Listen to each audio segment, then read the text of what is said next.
Hi, and good Tuesday to you. Thanks for being here on this 12th day of June, one that's been a bit stormy here as of late. Claps of thunder, raindrops on the roof here in the last little bit here at the newsroom. We've got more of that to come through tomorrow, and then things will start to clear off and calm down, and hopefully that will last all the way through your weekend. We'll talk about the storms that are around the corner and that we're seeing right now, and the showers to follow in just a few moments, but we'll also talk about that sunshine that is indeed going to arrive after we get past midweek. On headlines tonight, or in our headlines tonight, coverage of the Paintsville City Council meeting from last night, that of the Johnson County Fiscal Court as well. Some congratulations to a McGoffin County man who received the document officially testifying to his hard work and to the work that lies ahead. I'll explain that in just a few moments. We've got a lot happening on our calendar and some other announcements, kind of replacing a few of tonight's scheduled headlines with a few that I just mentioned. So a little bit kind of under the gun here, so to speak. Nevertheless, I'm going to pause only for a brief break or two. We'll pick it up with coverage of local governmental meetings right after these words. Don't go anywhere. Foothills Communications brings you the latest in fast fiber internet for home, business, or gaming. HD digital TV with DVR, pay-per-view, and all the favorite channels you're looking for, plus crystal clear communications. Customize your experience today and become a Platinum customer simply by signing up for FiberNet phone and TV, and save at least $10 off your monthly bill. The world awaits at Foothills Communications and foothills.net. A brief Paintsville City Council meeting last night translates into a brief update this evening. Several items were discussed. The longest discussion, one of the longest discussions at least in the meeting, centered around the displeasure with the scourge of used needles in the Paintsville and Johnson County area, but the mutual recognition of two baseball teams. Early on, the Paintsville Middle School baseball team was recognized as the state champions they are. Coach Matt Porter proclaimed tournament, big comeback in the second, and took the title. And of course, also going to state was the Paintsville High School Tigers, Coach Walt Crace describing their season as exemplary, district champions, regional champions, and winning their first round in the state tournament. From there, they had the second reading of the ordinance to close a street from the Paintsville Church of Christ to the Big Sandy Rural Electric Co-op between 11th and 12th Streets. They had a second reading of a budget ordinance. They approved a $257,000 estimate for a new flow management system for the Paintsville sewer plant. And when it came time to open up for remarks from council, Councilman Hall and the mayor both shared some thoughts on the police department for Paintsville and their dealing with the scourge of used needles. Social media is a powerful tool. I mean, I don't know where the world will be today without it. But at the same time, it can be very cruel, and things can be said that you can't have a chance to defend. And, you know, I just like to stand up and say that I appreciate our police, our fire and rescue, our sanitation people for the hard work they do. I mean, our police department took a bashing over some needles that were found on social media. That's not fair. You know, it's not our police department's fault. If people think that it's just confined to the city of Paintsville, they're badly mistaken. It's a battle in every city and every part of the county in eastern Kentucky you go to. I know for a fact that the Pikeville City Park, they have to sweep it every day to make sure that it's safe for kids to go in and swing. And it's sad, but that's the world we live in. Mike, you guys, I as a citizen of the city, I appreciate you all. And like I said, the fire and the rescue, Gary, you guys, I mean, I don't know where we'd be without you. I agree. And I've been wanting to say that for the last 2 or 3 meetings and never got a chance. And I thank you guys for protecting us and keeping us safe. And I mean that. That's all I got, Mayor. Let me add a couple of things to what Mr. Hall just said. If I'm not mistaken, when I first took office, we approved a needle exchange program. We did. But come to find out, the way all that works is we not only as a council had to approve it, fiscal court had to approve it as well, and fiscal court did not approve it. So I just want that to be clear to everybody. We as a council, this council, approved a needle exchange program. and it's been proven in other cities to cut down substantially needles that are found on the street. And also, concerning our police, I don't know if a lot of people realize this or not, but the month of May, they responded to 710 calls. 710. Not a single call was let go. Now you've got 8-hour shifts, Chief, and you can correct me if I'm wrong, you've got 8-hour shifts with 2 officers on duty per shift, correct? On the best nights. On the best nights. That's what you have. So, yes, could there be some criticism? Sure. I mean, you can criticize anything. You can criticize anybody. But basically, they do a pretty darn good job, to be honest with you. And some other items discussed, but one reminder that we will include, that being of the next town hall meeting set for next Tuesday, 6 o'clock at the SIP Theater. This is the second town hall meeting of its type, set to allow different organizations and groups, tourism, trail town, and the like, to update anybody in the community and other groups and organizations on their current and future projects and programs. That's next Tuesday night, 6 o'clock at the SIP. I have coverage of last night's Johnson County Fiscal Court meeting forthcoming in just a few moments. Right now, I've got a few moments, and we hope to maybe get a few words a little later on. But congratulations tonight going out to a man who, even though he graduated officially last month, just today officially received the document that confirms it. Yeah, everyone at the McGoffin County Rescue Squad, as well as I'm sure members of the Sagersville Fire Department and North McGoffin Fire Departments, all departments of which he is a member, want to congratulate now Dr. Michael Blake Cantrell. Blake Cantrell just graduated the University of Kentucky College of Pharmacy and just happened to be at the rescue squad today when going through his mail. I'm pretty sure he had a good idea of what it was. Well, the diploma confirms that he is a graduate and a doctor of the College of Pharmacy. The 2010 graduate of the McGoffin County High School is the son of Mike and Lisa Cantrell of Flat Fork. He graduated Morehead State's Bachelor of Chemistry program in 2014, went on to UK, and has been, I guess, moved back home after the first couple of years of pharmacy school and has been going back and forth to school since, and in doing so has been able to join the rescue squad, the Sagersville Fire Department, and the North McGoffin Fire Departments for the last few years. He also is not done. Blake tells me that he continues to strive to specialize in further education in emergency medicine. And he's hoping that that knowledge and education and experience will prove valuable, not just to the folks in Ashland, which is where he is going to be working for the first few years of his career, but also to the people of McGoffin County as well. So we wanted to, on behalf of the rescue squad, and I'm sure, like I said, members of the North McGoffin and Sagersville Fire Departments as well, congratulate Dr. Michael Blake Cantrell. Blake Cantrell, pharmacist, as of today, officially from the University of Kentucky College of Pharmacy. Congratulations, Blake. Job well done.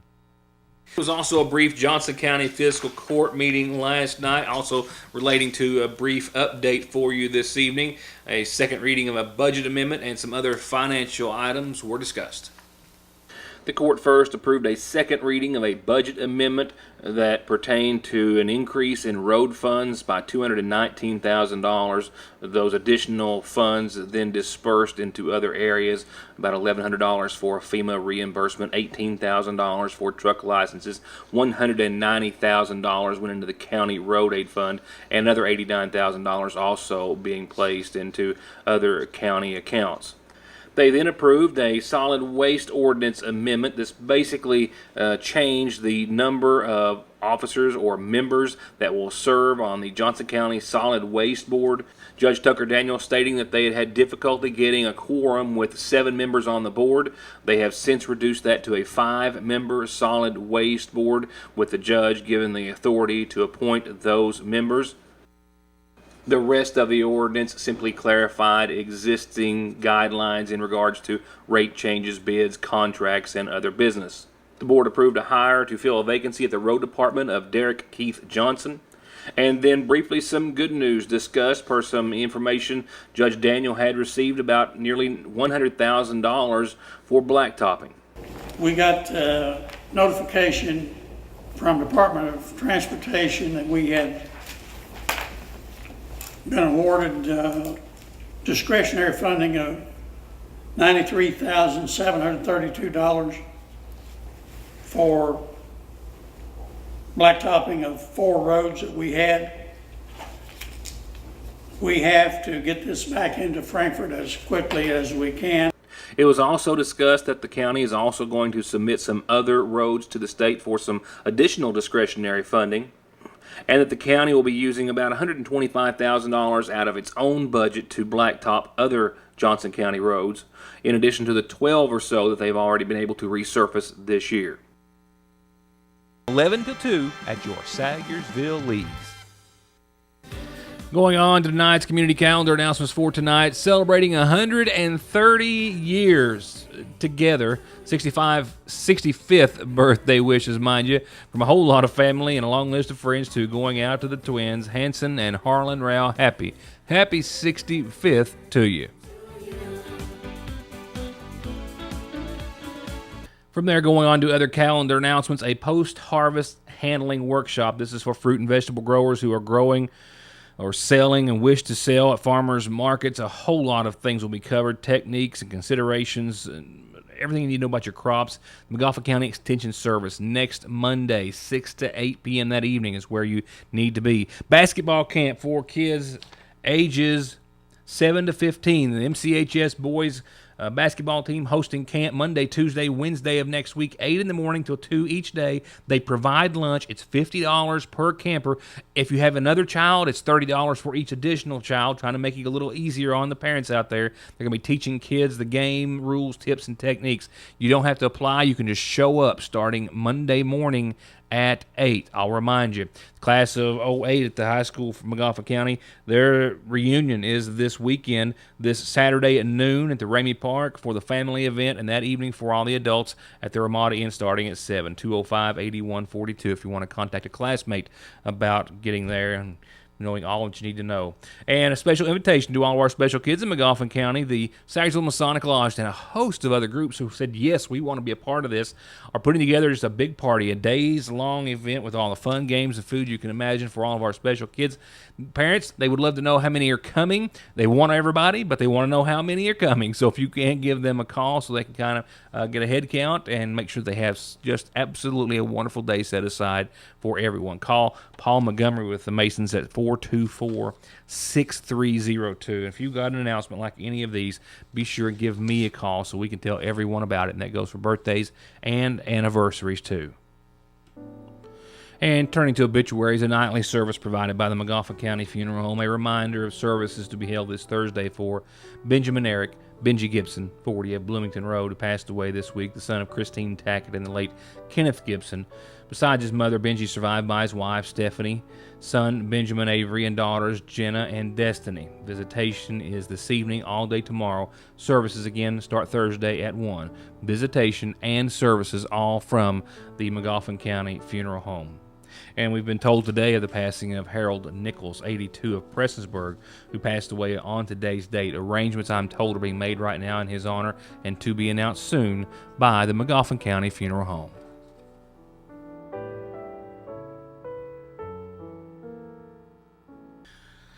I actually have some more headlines I had intended on covering, and we actually, as I suspect I'm not the only one who knows, had the electricity flicker off one good hard time right just a few minutes after the 6 o'clock hour, and that's the first time that's happened here at this new location, and I've just realized that not everything in here is on battery backup as I thought, and it's got a few bells and whistles going off. So we're going to go ahead and skip straight to your weather forecast. I know that the McGoffin County Rescue Squad was responding to some debris in the roadway on a McGoffin County road. I believe on Royalton Road, I'm assuming that was weather related. That was just about 10 after 6 or so. And showers and storms rolling through. We have seen the lighter side of the storms, but a few have rolled through the viewing area. And as you can see, those moving on to our south and east are going to become fewer and farther between tonight, but they are still making their way into the forecast period. We should be clear and we should be clearer and calmer. I'm going to put an on the end of those two words to cover all my bases for the next little while. But scattered showers and thunderstorms could pop back up tonight. We do have mostly cloudy skies continuing as well. But I think that really I'm hoping that those showers that have just gone through right around the 6:30-ish time frame might be the last. We're going to leave a 60% chance in there for the next little bit. And actually that's going to kind of sum up the next day or so. Tomorrow, Wednesday, more clouds, more showers to the tune of about a 40% chance and mostly cloudy tomorrow. Temperatures in the low 80s. And I'm hopeful that tomorrow is the last of it for a little while, maybe a nice long little while. We'll see mostly sunny skies Thursday. That 10% chance of showers, it's an isolated chance, and that's before 8 o'clock in the morning. I was hesitant to even put it on there, but I did because it was in there. Nevertheless, so I think we're going to see a really beautiful Thursday, 83, mostly sunny.